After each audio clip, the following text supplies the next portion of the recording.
Hey guys, this is the last video about Oukitel C21. After about 2 weeks of using this smartphone, as well as performance test, camera test and battery test, I can tell you what I like and dislike about this device. Please hit the like button under this video, and let's start with pros.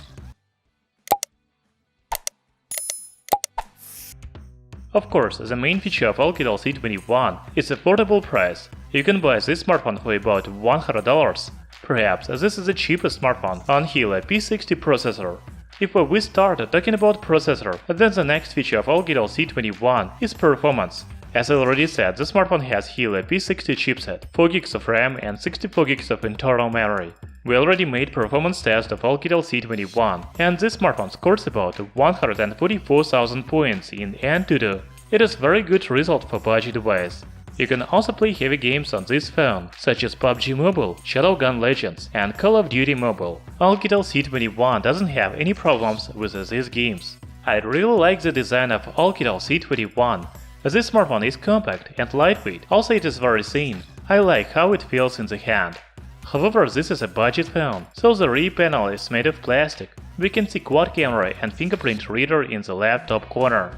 I think it is a bad location for fingerprint sensor, but we will talk about this a little later. On the front there is 6.4-inch display with hole in the left top corner for the front camera.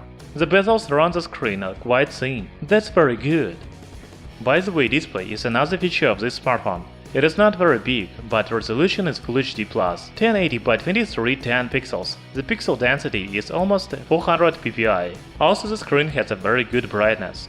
I cannot say that Android 10 is a big feature of Oukitel C21, because most budget smartphones in 2020 run on this version of Android. However, I cannot ignore this. Among the main features of Android 10 is night light and screen recorder. Oukitel C21 also has some disadvantages. Let's talk about them. The first drawback of this phone for me is quad camera. The main 16MP camera is good, but I don't understand why there's second, third and fourth sensors. The smartphone doesn't even have ultra-wide-angle mode. In theory, the second and the third cameras are for bokeh and macro shooting. However, I couldn't take good photos with bokeh and macro effects.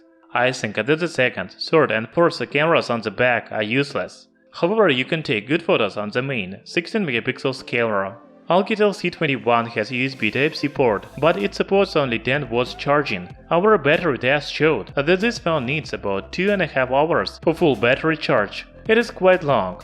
As I already said, Oukitel C21 has a bad location of a fingerprint reader. It is very close to the camera sensors, so you often touch the camera when you want to use a fingerprint reader.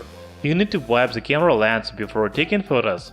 Oukitel C21 is a very good smartphone for its price. It has 4 main advantages: stylish design, good performance, a decent 16MP main camera, and low price. For $100, I will definitely recommend this smartphone. Thank you for watching. Hit the like button and subscribe to our channel Tech Brothers.